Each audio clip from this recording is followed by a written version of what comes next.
नमस्कार दोस्तों, हमारी आज की कहानी है बड़ी बहन माँ का रूप ही होती है। इससे पहले अगर आप हमारे चैनल पर नए हैं या अभी तक आपने हमारा चैनल सब्सक्राइब नहीं किया है, तो पहले चैनल सब्सक्राइब जरूर करें। बहन की शादी को 6 साल हो गए हैं। मैं कभी उसके घर नहीं गया। होली दिवाली भैया दूज पर भी कभी कभी मम्मी पापा जाते हैं। मेरी बीबी एक दिन मुझे कहने लगी, आपकी बहन जब भी आती है उसके बच्चे घर का हाल बिगाड़ कर रख देते हैं, खर्च डबल हो जाता है। और तुम्हारी माँ हमसे छुप छुपा कर कभी उसको साबुन की पेटी देती है, कभी कपड़े, कभी सर्फ के डब्बे, और कभी कभी तो चावल का थैला भर देती है। अपनी माँ को बोलो ये हमारा घर है, कोई खैरात सेंटर नहीं। मुझे बहुत गुस्सा आया। मैं मुश्किल से खर्च पूरा कर रहा हूँ और माँ सब कुछ बहन को दे देती है। बहन एक दिन घर आई हुई थी। उसके बेटे ने टीवी का रिमोट तोड़ दिया। मैं माँ से गुस्से में कह रहा था, माँ बहन को बोलो कि यहाँ भैया दूज पर आया करे बस।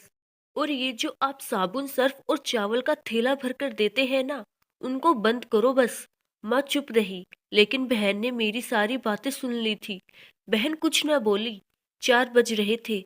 अपने बच्चों को तैयार किया और कहने लगी, भाई मुझे बस स्टॉप तक छोड़ आओ। मैंने झूठे मुंह कहा, रह लेती कुछ दिन और, लेकिन वह मुस्कुराई नहीं।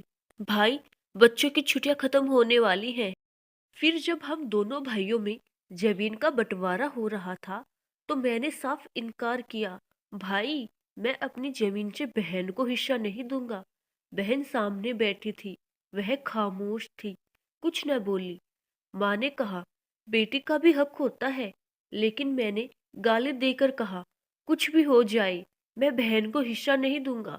मेरी बीबी भी बहन को बुरा भला कहने लगी। वह बेचारी खामोश रही। बड़ा भाई अलग हो गया। कुछ वक्त बाद मेरे बड़े बेटे को टीवी हो गई। मेरे पास उसके इलाज करवाने के पैसे नहीं थे। मैं बहुत परेशान था। 1 लाख रुपया कर्ज भी ले लिया था। मैं बहुत परेशान था। कमरे में अकेला बैठा अपने हालात पर रो रहा था। उस वक्त वही बहन घर पर आ गई। मैंने गुस्से से बोला, अब ये आ गई है मनहूस। मैंने बीबी को कहा, कुछ तैयार करो बहन के लिए। तो बीबी मेरे पास आ गई। कोई जरूरत नहीं कुछ भी पकाने की इसके लिए। फिर 1 घंटे बाद वह मेरे पास आई। भाई परेशान हो? बहन ने मेरे सर पर हाथ फेरा। बड़ी बहन हूँ तुम्हारी, अब देखो मुझसे भी बड़े लगते हो। फिर मेरे करीब हुई, अपने पर्स से सोने के कंगन निकाले, मेरे हाथों में रखे और आहिस्ता से बोली, पागल तू ऐसे ही परेशान होता है? ये कंगन बेचकर अपना खर्चा कर, बेटे का इलाज करवा। शक्ल तो देख जरा, क्या हालत बना रखी है तुमने। मैं खामोश था, बहन की तरफ देखे जा रहा था। वह आहिस्ता से बोली, किसी को न बताना कि कंगन के बारे में, तुमको मेरी कसम है। मेरे माथे पे बोसा किया और 1,000 रुपये मुझे दिया, जो 50 के नोट थे। शायद उसकी जमा पूंजी थी। मेरी जेब में डालकर बोली, बच्चों को कुछ खाने के लिए ला देना, परेशान ना हुआ कर। जल्दी से अपना हाथ मेरे सर पर रखा, देख तेरे बाल सफेद हो गए। वह जल्दी से जाने लगी।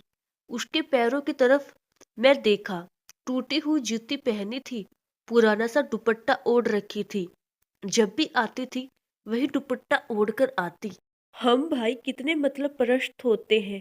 बहनों को पल भर में बेगाना कर देते हैं, और बहनें भाइयों का जरा सा दुख बर्दाश्त नहीं कर सकती। वह हाथ में कंगन पकड़े जोर जोर से रो रहा था। उसके साथ मेरी आंखें भी नम थी। अपने घर में भगवान जाने कितने दुख सह रही होती है। कुछ लम्हा बहनों के पास बैठकर हाल पूछ लिया करे। शायद उनके चेहरे पर कुछ लम्हों के लिए एक सुकून आ जाए। बहनें माँ का रूप होती है। तो दोस्तों, आशा करती हूँ मैं आपको हमारी कहानी जरूर पसंद आई होगी।